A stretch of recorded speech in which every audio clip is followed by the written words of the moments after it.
Hey Mount Zion and everyone else, this is Joe. This is video 5. Just to recap, video 4 was talking about annihilationism, annihilationists versus hell believers. I ran out of time, so I'm continuing, so I'm not going to recap of whatever I went over. Watch video 4 to understand video 5, which is this video right now, because I'm not going back. Don't have enough time. Annihilationists agree that a loving God wouldn't torture forever His creation. That's one of their arguments, one of their points.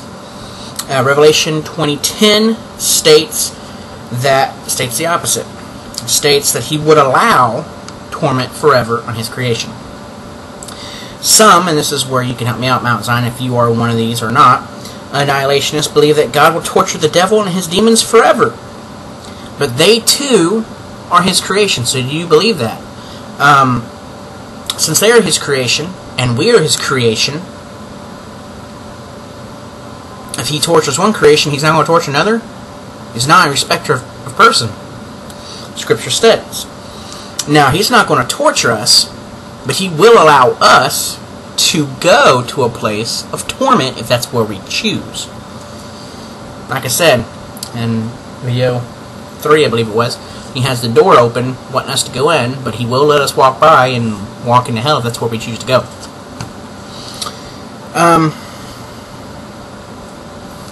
Romans 11:22 states that we do not understand the kindness and severity of God.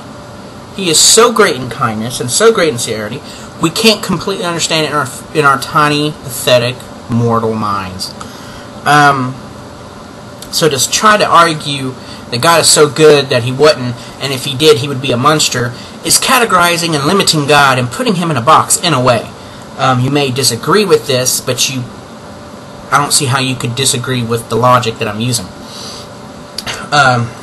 Revelations 14:10 and 11 states that there are people in hell. So if hell is a form of non-existence, if it's just a metaphor for poof, you're gone, how can people be in something if it's not a place or a location? Yet again, another verse stating that hell is a place and a location because people are in it. Unsaved men spend eternity in the same place as the devil and the demons, Revelation 20:15. According to annihilationists and annihilationism, man is wholly physical and the devil is wholly spiritual, a created spiritual being. Yet, however, both are saved to be thrown into hell together forever, according to Revelation 20:15. So, therefore, Scripture shows that man is both physical and spiritual. Now and later, both the saved and the unsaved. To say that our souls are not eternal would be rebuking Revelation 20:15. In other words, you're saying it's not true, it's not right. So if you're willing to question the Bible, then I can't hold anything you say to a grain of salt, because the Bible is without error and fallible. Hell is not literal, nor is it there a lake of fire. Annihilationists will say. Jude 7 and 2 Peter 2 verse 6 refutes these false claims. They state that hell is literal, that it is a place, that it is located somewhere, and that there is fire in hell. In Greek, same words are used to describe hell as heaven. In Matthew 25 verses 46, heaven is used as the word, or the Greek aion, aeon, which means eternal and forever. Descriptions of both heaven and hell now. The Greek word aeon means eternal and forever. In Matthew 25:46, it describes heaven this way, with the same Greek word aeon.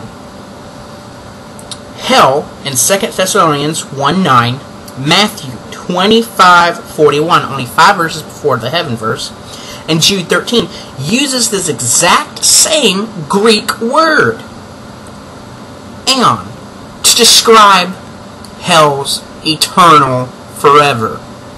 So if you're willing to say heaven is eternal, that heaven is a real place, but yet they use the exact same word to say that heaven is forever and that it's eternal, and use it for hell, how can you say hell doesn't exist and it's not eternal and it's not a place? It's just complete annihilationism. Just gone. You're countering against the two. It's like saying, this is a pocket knife, yet this is not a pocket knife. Yes, this is a pocket knife. No, this isn't a pocket knife. There's no logic in that, sir. Then you have Aionios.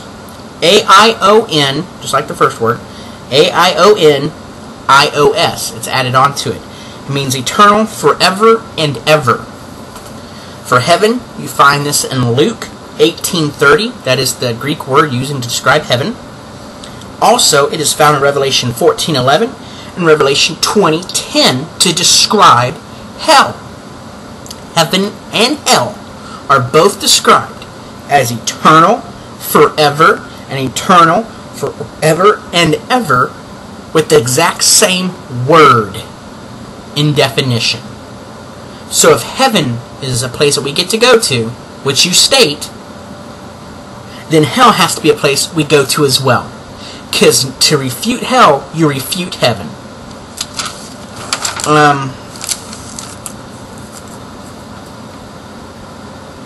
Annihilationists like to use Matthew 10:28, saying God will destroy both the body and the soul in hell, meaning that there will be nothing at all. Matthew 10:28 says, "And do not fear for those who kill the body, but are unable to kill the soul, but rather fear him who is able to destroy both body and soul in hell." That is the verse in which y'all use. Now let's look at the original Greek for the word kill. It's apokatino. I will spell that A-P-O-K-T-E-I-N-O, which means to kill.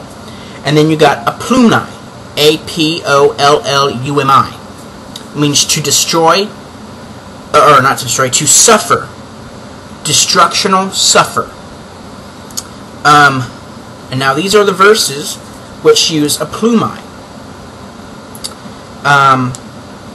When it says, well, let's first go back to Matthew 10:20. Let's finish that one first.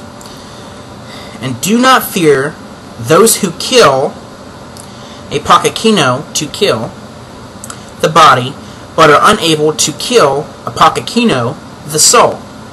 But rather," and here it comes in, "but rather fear him who is able to destroy," aplumai, to a destructive suffering, "both the body and the soul in hell."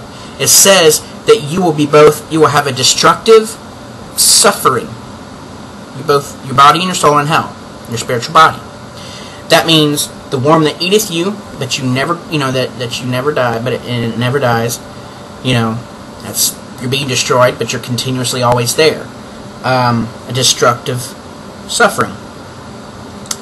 And then being forever on fire and things of that nature. It goes with the tortures of hell. It makes perfect logical sense. Now, also the other verses that use the word aplumai, which you all have been using to try to use as there is no eternal soul, unless God grants it.